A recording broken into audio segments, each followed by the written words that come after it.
Welcome, chickens. This is Chickabiddy Audiobooks, and today I'll be reading A Jury of Her Peers by Susan Glaspell, which can be found in the Best Short Stories of 1917. This work is in the public domain, and the full text is linked in the description below if you'd like to follow along. A Jury of Her Peers.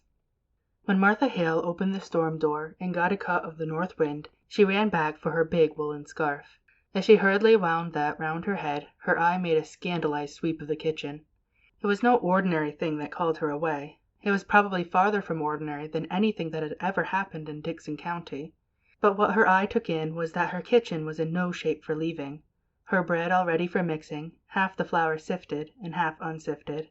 She hated to see things half done, but she had been at that when the team from town stopped to get Mr. Hale, and then the sheriff came running in to say his wife wished Mrs. Hale would come too, adding, with a grin, that he guessed she was getting scary and wanted another woman along.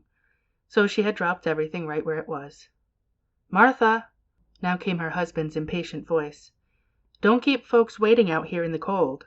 She again opened the storm door, and this time joined the 3 men and the 1 woman waiting for her in the big 2-seated buggy. After she had the robes tucked around her, she took another look at the woman who sat beside her on the back seat. She had met Mrs. Peters the year before at the county fair, and the thing she remembered about her was that she didn't seem like a sheriff's wife. She was small and thin, and didn't have a strong voice. Mrs. Gorman, sheriff's wife before Gorman went out and Peters came in, had a voice that somehow seemed to be backing up the law with every word. But if Mrs. Peters didn't look like a sheriff's wife, Peters made it up in looking like a sheriff. He was to a dot the kind of man who could get himself elected sheriff. A heavy man with a big voice, who was particularly genial with the law-abiding, as if to make it plain that he knew the difference between criminals and non-criminals. And right there it came to Mrs. Hale's mind, with a stab, that this man who was so pleasant and lively with all of them was going to the rights now, as a sheriff. "The country's not very pleasant this time of year," Mrs. Peters at last ventured, as if she felt they ought to be talking as well as the men. Mrs. Hale scarcely finished her reply, for they had gone up a little hill and could see the right place now, and seeing it did not make her feel like talking. It looked very lonesome this cold March morning. It had always been a lonesome-looking place. It was down in the hollow, and the poplar trees around it were lonesome-looking trees. The men were looking at it and talking about what had happened. The county attorney was bending to one side of the buggy, and kept looking steadily at the place as they drew up to it. "I'm glad you came with me," Mrs. Peters said nervously, as the 2 women were about to follow the men in through the kitchen door. Even after she had her foot on the doorstep, her hand on the knob, Martha Hale had a moment of feeling she could not cross that threshold. And the reason it seemed she couldn't cross it now was simply because she hadn't crossed it before. Time and time again it had been in her mind, "I ought to go over and see Minnie Foster." And she thought of her as Minnie Foster, though for 20 years she had been Mrs. Wright. And then there was always something to do, and Minnie Foster would go from her mind. But now she could come. The men went over to the stove. The women stood close together by the door. Young Henderson, the county attorney, turned around and said, "Come up to the fire, ladies." Mrs. Peters took a step forward, then stopped. "I'm not cold," she said. And so the 2 women stood by the door, at first not even so much as looking around the kitchen. The men talked for a minute about what a good thing it was the sheriff had sent his deputy out that morning to make a fire for them, and then Sheriff Peters stepped back from the stove, unbuttoned his outer coat, and leaned his hands on the kitchen table in a way that seemed to mark the beginning of official business. "Now, Mr. Hale," he said in a sort of semi-official voice, "before we move things about, you tell Mr. Henderson just what it was you saw when you came here yesterday morning." The county attorney was looking around the kitchen. "By the way," he said, "has anything been moved?" He turned to the sheriff. "Are things just as you left them yesterday?" Peters looked from cupboard to sink, from that to a small worn rocker a little to one side of the kitchen table. "It's just the same." "Somebody should have been left here yesterday," said the county attorney. "Oh, yesterday," returned the sheriff, with a little gesture, as of yesterday having been more than he could bear to think of. "When I had to send Frank to Morris Center for that man who went crazy, let me tell you, I had my hands full yesterday. I knew you could get back from Omaha by today, George, and as long as I went over everything here myself—" "Well, Mr. Hale," said the county attorney, in a way of letting what was past and gone go, "tell just what happened when you came here yesterday morning." Mrs. Hale, still leaning against the door, had that sinking feeling of the mother whose child is about to speak a piece. Lewis often wandered along and got things mixed up in a story. She hoped he would tell this straight and plain, and not say unnecessary things that would just make things harder for Minnie Foster. He didn't begin at once, and she noticed that he looked queer, as if standing in that kitchen and having to tell what he had seen there yesterday morning made him almost sick. "Yes, Mr. Hale?" the county attorney reminded. "Harry and I had started to town with a load of potatoes," Mrs. Hale's husband began. Harry was Mrs. Hale's oldest boy. He wasn't with them now, for the very good reason that those potatoes never got to town yesterday, and he was taking them this morning. So he hadn't been home when the sheriff stopped to say he wanted Mr. Hale to come over to the right place and tell the county attorney his story there where he could point it all out. With all Mrs. Hale's other emotions came the fear now that maybe Harry wasn't dressed warm enough. They hadn't any of them realized how that north wind did bite. "We come along this road," Harry was going on, with a motion of his hand to the road over which they had just come. "And as we got in sight of the house, I says to Harry, 'I'm going to see if I can't get John Wright to take a telephone. You see,' he explained to Henderson, 'unless I can get someone to go in with me, they won't come out this branch road, except for a price I can't pay.' I'd spoke to Wright about it once before, but he put me off, saying folks talked too much anyway, and all he asked was peace and quiet. Guess you know about how much he talked himself. But I thought maybe if I went to the house and talked about it before his wife, and said all the women folks liked the telephones, and that in this lonesome stretch of road it would be a good thing. Well, I said to Harry that that was what I was going to say, though I said at the same time that I didn't know as what his wife wanted made much difference to John." Now there it was, saying things he didn't need to say. Mrs. Hale tried to catch her husband's eye, but unfortunately the county attorney interrupted with, "Let's talk about that a little later, Mr. Hale. I do want to talk about that, but I'm anxious now to get along to just what happened when you got here." When he began this time, it was very deliberately and carefully. "I didn't see or hear anything. I knocked at the door, and still it was all quiet inside. I knew they must be up. It was past 8 o'clock. So I knocked again, louder, and I thought I heard someone say, 'Come in.' I wasn't sure. I'm not sure yet. But I opened the door, this door," jerking a hand to the door by which the two women stood, "and there, in that rocker," pointing to it, "sat Mrs. Wright." Everyone in the kitchen looked at the rocker. It came into Mrs. Hale's mind that that rocker didn't look in the least like Minnie Foster, the Minnie Foster of 20 years before. It was a dingy red, with wooden rungs up the back, and the middle rung was gone, and the chair sagged to one side. "How did she look?" the county attorney was inquiring. "Well," said Hale, "she looked queer." "How do you mean, queer?" As he asked it, he took out a notebook and pencil. Mrs. Hale did not like the sight of that pencil. She kept her eye fixed on her husband, as if to keep him from saying unnecessary things that would go into that notebook and make trouble. Hale did speak guardedly, as if the pencil had affected him too. "Well, as if she didn't know what she was going to do next, and kind of done up." "How did she seem to feel about your coming?" "Why, I don't think she minded, one way or other. She didn't pay much attention. I said, 'How do, Mrs. Wright? It's cold, ain't it?' And she said, 'Is it?' and went on pleating at her apron. Well, I was surprised. She didn't ask me to come up to the stove or to sit down, but just sat there, not even looking at me, and so I said, 'I want to see John.' And then she laughed. I guess you would call it a laugh.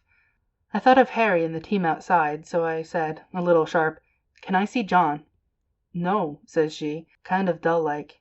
'Ain't he home?' says I. Then she looked at me. 'Yes,' says she, 'he's home.' 'Then why can't I see him?' I asked her, out of patience with her now. ''Cause he's dead,' says she, just as quiet and dull, and fell to pleating her apron. 'Dead?' says I, like you do when you can't take in what you've heard. She just nodded her head, not getting a bit excited, but rocking back and forth. 'Why, where is he?' says I, not knowing what to say. She just pointed upstairs like this, pointing to the room above. I got up with the idea of going up there myself. By this time I didn't know what to do. I walked from there to here, then I says, 'Why, what did he die of?' 'He died of a rope round his neck,' says she, and just went on pleating at her apron." Hale stopped speaking, and stood staring at the rocker as if he were still seeing the woman who sat there the morning before. Nobody spoke. It was as if everyone were seeing the woman who had sat there the morning before. "And what did you do then?" the county attorney at last broke the silence. "I went out and called Harry. I thought I might need help. I got Harry in, and we went upstairs." His voice fell almost to a whisper. "There he was, lying over the—" "I think I'd rather have you go into that upstairs," the county attorney interrupted, "where you can point it all out. Just go on now with the rest of the story." "Well, my first thought was to get that rope off. It looked—" He stopped, his face twitching. "But Harry, he went up to him, and he said, 'No, he's dead all right, and we better not touch anything.' So we went downstairs." She was still sitting that same way. "Has anybody been notified?" I asked. "No," says she, unconcerned. "Who did this, Mrs. Wright?" said Harry. He said it businesslike, and she stopped pleating at her apron. "I don't know," she says. "You don't know?" says Harry. "Weren't you sleeping in bed with him?" "Yes," says she, "but I was on the inside. Somebody slipped a rope round his neck and strangled him, and you didn't wake up?" says Harry. "I didn't wake up," she said after him. We may have looked as if we didn't see how that could be, for after a minute she said, "I sleep sound." Harry was going to ask her more questions, but I said maybe that weren't our business. Maybe we ought to let her tell her story first to the coroner or the sheriff. So Harry went fast as he could over to High Road, the Rivers place, where there's a telephone. "And what did she do when she knew you had gone for the coroner?" The attorney got his pencil in his hand all ready for writing. "She moved from that chair to this one over here." Hale pointed to a small chair in the corner, and just sat there with her hands held together and looking down. "I got a feeling that I ought to make some conversation, so I said I had come in to see if John wanted to put in a telephone, and at that she started to laugh, and then she stopped and looked at me, scared." At sound of the moving pencil, the man who was telling the story looked up. "I don't know. Maybe it wasn't scared," he hastened. "I wouldn't like to say it was. Soon Harry got back, and then Dr. Lloyd came, and you, Mr. Peters. And so I guess that's all I know that you don't."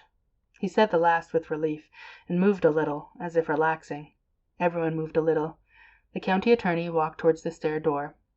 "I guess we'll go upstairs first, then out to the barn and round there." He paused and looked around the kitchen. "You're convinced there was nothing important here?" he asked the sheriff. "Nothing that would point to any motive?" The sheriff looked all around, as if to reconvince himself. "Nothing here but kitchen things," he said, with a little laugh for the insignificance of kitchen things. The county attorney was looking at the cupboard, a peculiar, ungainly structure, half closet and half cupboard, the upper part of it being built in the wall, and the lower part just the old-fashioned kitchen cupboard. As if its queerness attracted him, he got a chair and opened the upper part and looked in. After a moment he drew his hand away, sticky. "There's a nice mess," he said resentfully. The two women had drawn nearer, and now the sheriff's wife spoke.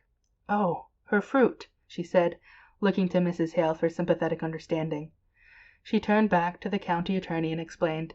"She worried about that when it turned so cold last night. She said the fire would go out and her jars might burst." Mrs. Peters' husband broke into a laugh. "Well, can you beat the women? Held for murder and worrying about her preserves." The young attorney set his lips. "I guess before we're through with her she may have something more serious than preserves to worry about." "Oh, well," said Mrs. Hale's husband, with good-natured superiority. "Women are used to worrying over trifles." The two women moved a little closer together. Neither of them spoke. The county attorney seemed suddenly to remember his manners, and think of his future. "And yet," said he, with the gallantry of a young politician, "for all their worries, what would we do without the ladies?" The women did not speak, did not unbend. He went to the sink and began washing his hands. He turned to wipe them on the roller towel, whirled it for a cleaner place. "Dirty towels! Not much of a housekeeper, would you say, ladies?" He kicked his foot against some dirty pans under the sink. "There's a great deal of work to be done on a farm," said Mrs. Hale stiffly. "To be sure. And yet," with a little bow to her, "I know there are some Dixon County farmhouses that do not have such roller towels." He gave it a pull to expose its full length again. "Those towels get dirty awful quick. Men's hands aren't always as clean as they might be." "Ah, loyal to your sex, I see," he laughed. He stopped and gave her a keen look. "But you and Mrs. Wright were neighbors. I suppose you were friends, too." Martha Hale shook her head. "I've seen little enough of her of late years. I've not been in this house. It's been more than a year." "And why was that? You didn't like her?" I liked her well enough, she replied with spirit.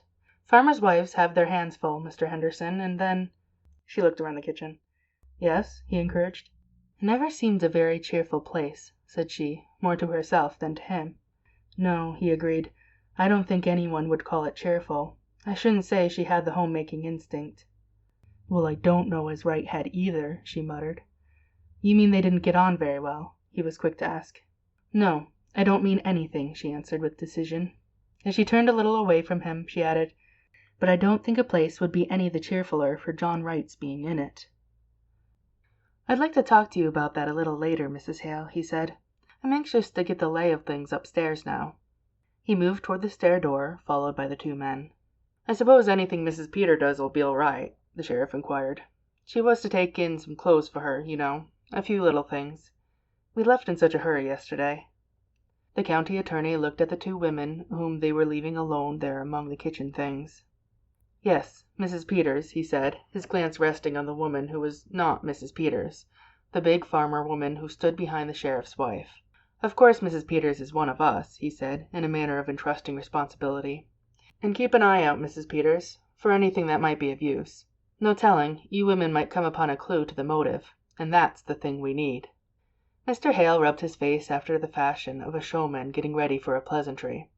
But would the women know a clue if they did come upon it, he said, and, having delivered himself of this, he followed the others through the stair door. The women stood motionless and silent, listening to the footsteps, first upon the stairs, then in the room above them. Then, as if releasing herself from something strange, Mrs. Hale began to arrange the dirty pans under the sink, which the county attorney's disdainful push of the foot had deranged. I'd hate to have men coming into my kitchen, she said testily, snooping round and criticizing. Of course it's no more than their duty, said the sheriff's wife, in her manner of timid acquiescence. Duty's all right, replied Mrs. Hale bluffly, but I guess that deputy sheriff that come out to make the fire might have got a little of this on. She gave the roller towel a pull. Wish I'd thought of that sooner.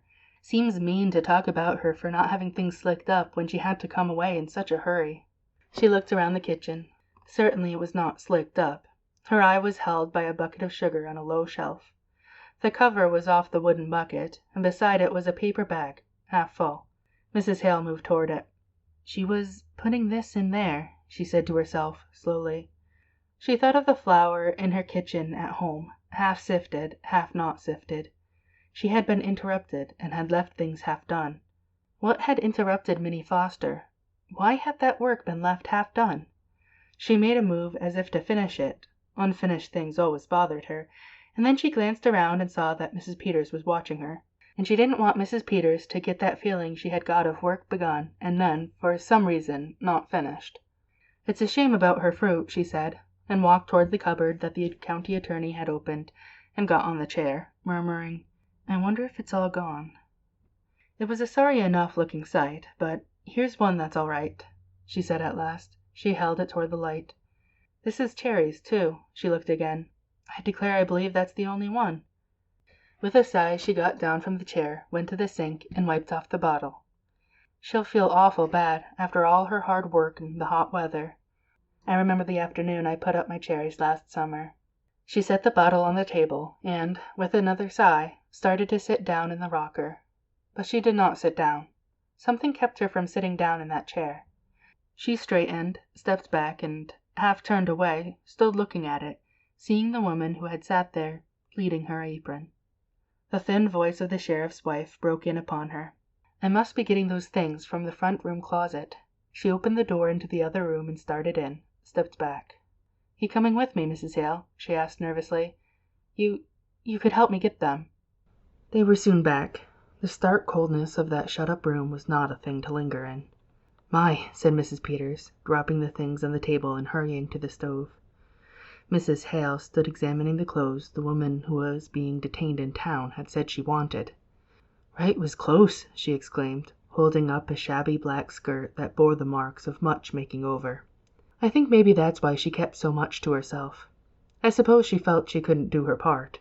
And then you don't enjoy things when you feel shabby. She used to wear pretty clothes and be lively, when she was Minnie Foster, one of the town girls singing in the choir. But that was 20 years ago. With a carefulness in which there was something tender, she folded the shabby clothes and piled them at one corner of the table. She looked up at Mrs. Peters, and there was something in the other woman's look that irritated her.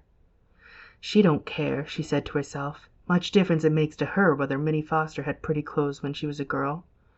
Then she looked again, and she wasn't so sure. In fact, she hadn't at any time been perfectly sure about Mrs. Peters. She had that shrinking manner, and yet her eyes looked as though they could see a long way into things. "This all you was to take in?" asked Mrs. Hale. "No," said the sheriff's wife. "She said she wanted an apron. Funny thing to want," she ventured in her nervous little way, "for there's not much to get you dirty in jail, goodness knows. But I suppose just to make her feel more natural. If you're used to wearing an apron. She said they were in the bottom drawer of this cupboard. Yes, here they are." And then her little shawl that always hung on the stair door. She took the small gray shawl from behind the door leading upstairs, and stood a minute looking at it. Suddenly Mrs. Hale took a quick step towards the other woman. "Mrs. Peters!" "Yes, Mrs. Hale?" "Do you think she did it?" A frightened look blurred the other thing in Mrs. Peters' eyes. "Oh, I don't know," she said, in a voice that seemed to shrink away from the subject. "Well, I don't think she did," affirmed Mrs. Hale stoutly, asking for an apron, and her little shawl, worrying about her fruit. "Mr. Peters says—" Footsteps were heard in the room above. She stopped, looked up, then went on in a lower voice. "Mr. Peters says it looks bad for her. Mr. Henderson is awful sarcastic in a speech, and he's going to make fun of her, saying she didn't wake up."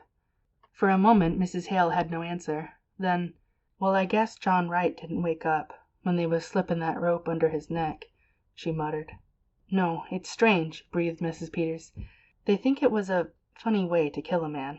She began to laugh. That sound of the laugh abruptly stopped. "That's just what Mr. Hale said," said Mrs. Hale, in a resolutely natural voice. "There was a gun in the house. He says that's what he can't understand. Mr. Henderson said, coming out, that what was needed for the case was a motive, something to show anger or sudden feeling." "Well, I don't see any signs of anger around here," said Mrs. Hale. "I don't—" She stopped.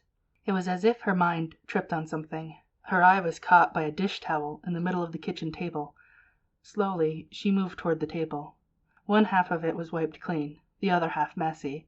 Her eyes made a slow, almost unwilling turn to the bucket of sugar and the half-empty bag beside it. Things begun, and not finished. After a moment she stepped back and said, in that manner of releasing herself, "Wonder how they're finding it upstairs. I hope she had it a little more rid up there.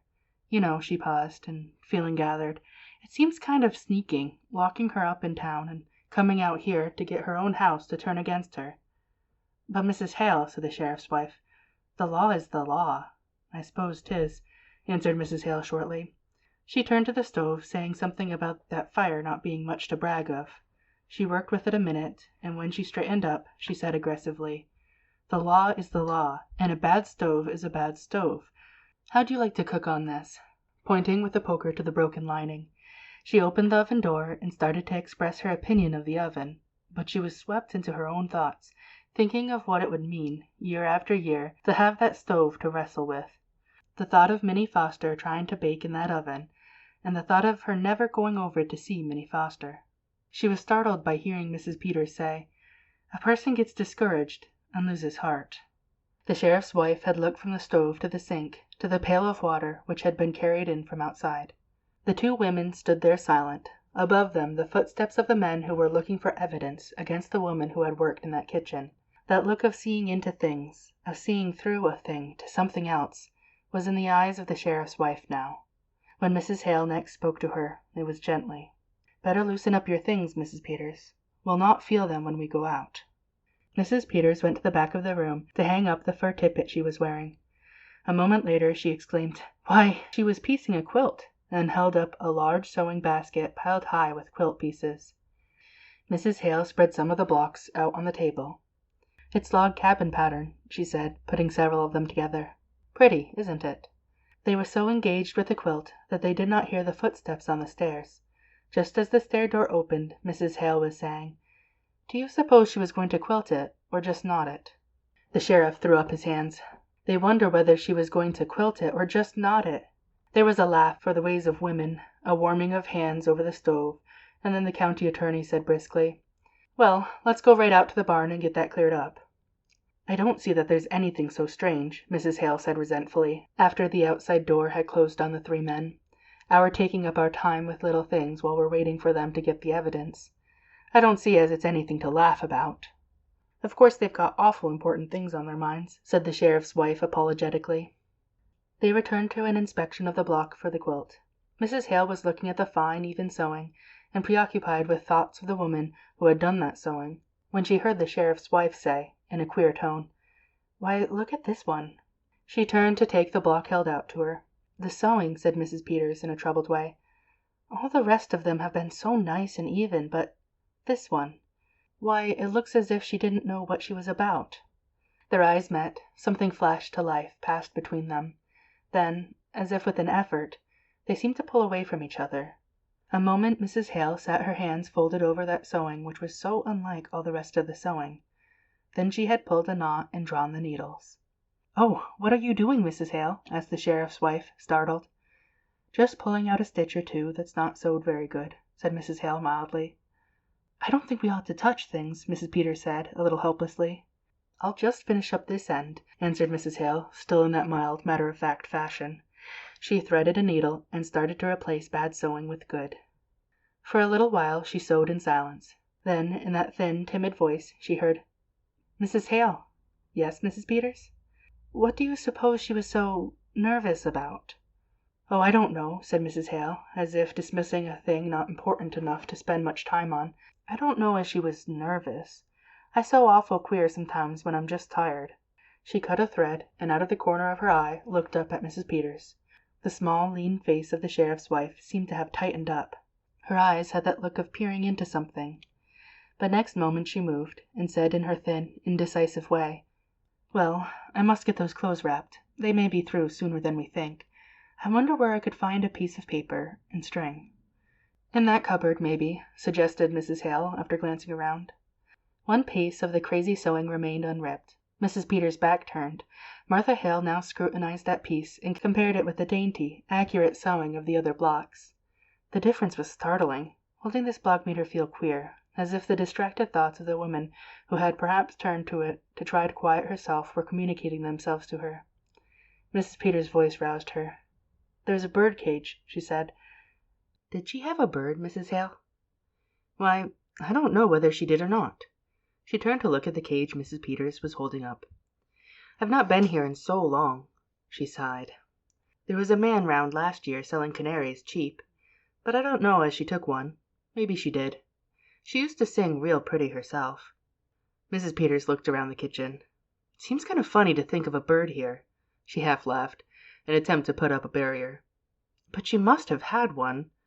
Or why would she have a cage? I wonder what happened to it." "I suppose that the cat got it," suggested Mrs. Hale, resuming her sewing. "No, she didn't have a cat. She's got that feeling some people have about cats, being afraid of them. When they brought her to our house yesterday, my cat got in the room, and she was real upset and asked me to take it out." "My sister Bessie was like that," laughed Mrs. Hale. The sheriff's wife did not reply. The silence made Mrs. Hale turn around. Mrs. Peters was examining the birdcage. "Look at this door," she said slowly. "It's broke. One hinge has been pulled apart." Mrs. Hale came nearer. "Looks as if someone must have been rough with it." Again their eyes meet, startled, questioning, apprehensive. For a moment neither spoke nor stirred. Then Mrs. Hale, turning away, said brusquely, "If they're going to find any evidence, I wish they'd be about it. I don't like this place." "But I'm awful glad you came with me, Mrs. Hale." Mrs. Peters put the birdcage on the table and sat down. "It would have been lonesome for me, sitting here alone." "Yes, it would, wouldn't it?" agreed Mrs. Hale, a certain determined naturalness in her voice. She had picked up the sewing, but now it dropped in her lap, and she murmured in a different voice, "But I tell you what I do wish, Mrs. Peters. I wish I had come over sometimes when she was here. I wish I had." "But of course you were awful busy, Mrs. Hale. Your house, and your children." "I could have come," retorted Mrs. Hale shortly. "I stayed away because it weren't cheerful, and that's why I ought to have come. She looked around. "I've never liked this place. Maybe because it's down in a hollow. and you don't see the road. I don't know what it is, but it's a lonesome place, and always was. I wish I had come over to see Minnie Foster sometimes. I can see now." She did not put it into words.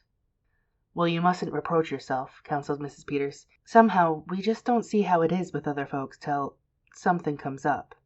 "Not having children makes less work," mused Mrs. Hale after a silence. "But it makes a quiet house, and Wright out to work all day, and no company when he did come in. Did you know John Wright, Mrs. Peters?" "Not to know him. I seen him in town.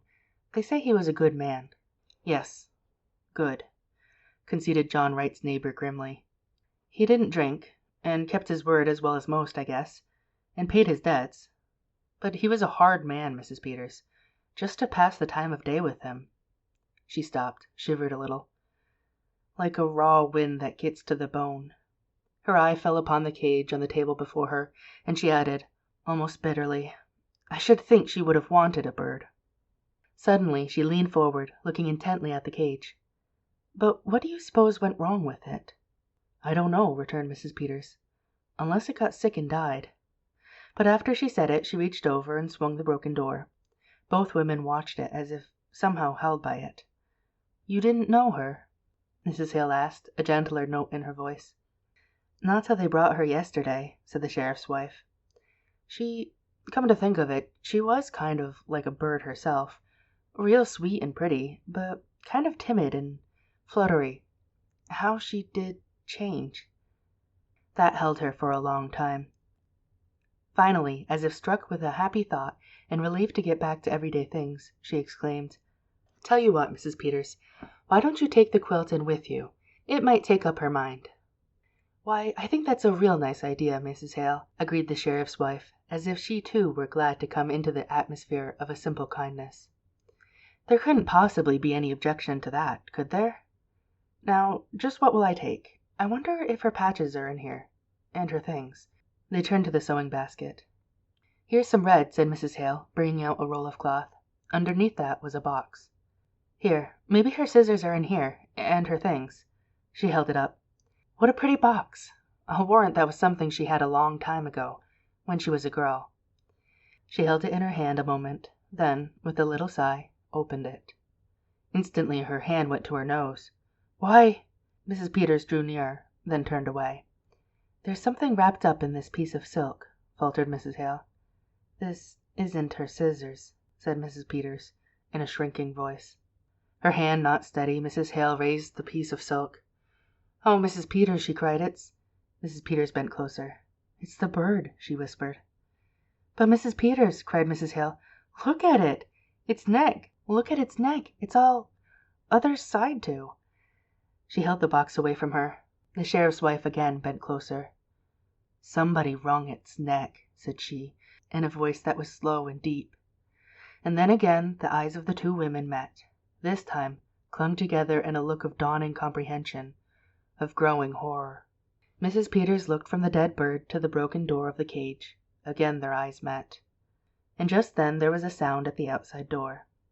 Mrs. Hale slipped the box under the quilt pieces in the basket, and sank into the chair before it. Mrs. Peters stood holding to the table. The county attorney and the sheriff came in from outside. "Well, ladies," said the county attorney, as one turning from serious things to little pleasantries, "have you decided whether she was going to quilt it or not it?" "We think," began the sheriff's wife in a flurried voice, "that she was going to knot it." He was too preoccupied to notice the change that came in her voice on that last. "Well, that's very interesting, I'm sure," he said tolerantly. He got sight of the bird cage. "Has the bird flown?" "We think the cat got it," said Mrs. Hale in a voice curiously even. He was walking up and down, as if thinking something out. "Is there a cat?" he asked absently. Mrs. Hale shot a look at the sheriff's wife. "Well, not now," said Mrs. Peters. "They're superstitious, you know. They leave." She sank into her chair.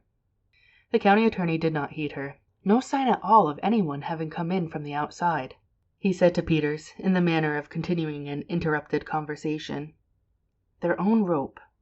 Now let's go upstairs again and go over it piece by piece. It would have to have been someone who knew just the—" The stair door closed behind them, and their voices were lost. The two women sat motionless, not looking at each other, but as if peering into something, and at the same time holding back. When they spoke now, it was as if they were afraid of what they were saying, but as if they could not help saying it. "She liked the bird," said Martha Hale, low and slowly. "She was going to bury it in that pretty box. When I was a girl," said Mrs. Peters, "my kitten, there was a boy who took a hatchet, and before my eyes, before I could get there—" She covered her face an instant. "If they hadn't held me back, I would have—" She caught herself, looked upstairs where footsteps were heard, and finished weakly. "Hurt him." Then they sat without speaking or moving.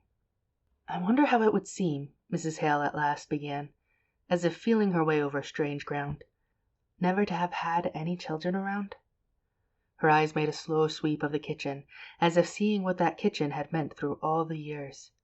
"No, Wright wouldn't like the bird," she said after that. "A thing that sang. She used to sing. He killed that too." Her voice tightened. Mrs. Peters moved uneasily. "Of course, we don't know who killed the bird." "I knew John Wright," was Mrs. Hale's answer. "It was an awful thing was done in this house that night, Mrs. Hale," said the sheriff's wife. "Killing a man while he slept. Slipping a thing around his neck that choked the life out of him."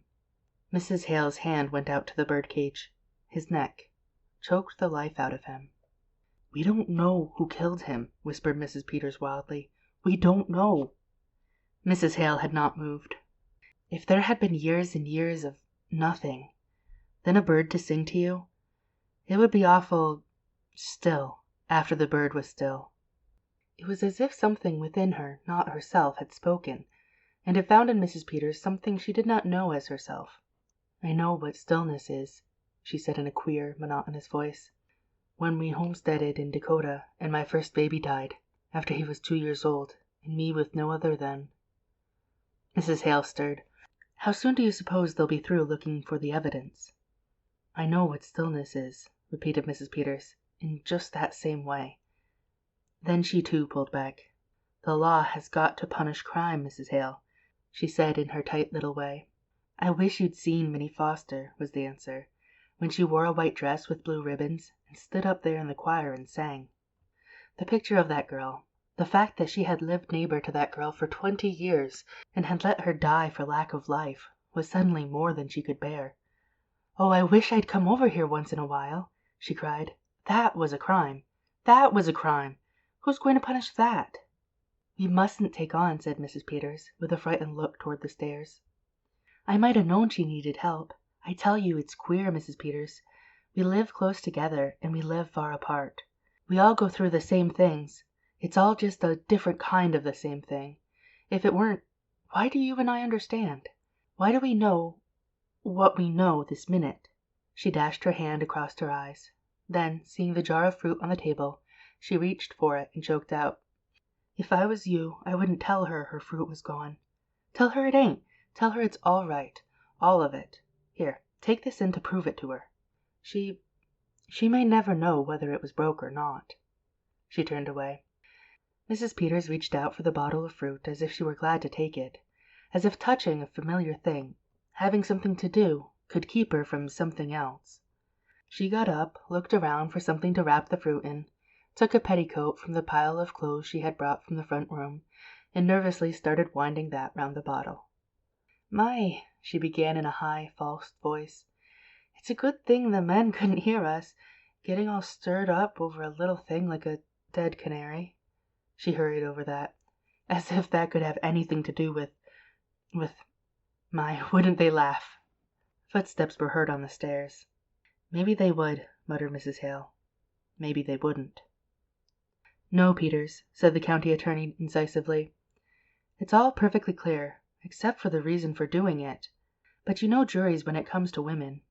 If there was some definite thing, something to show, something to make a story about, a thing that would connect up with this clumsy way of doing it."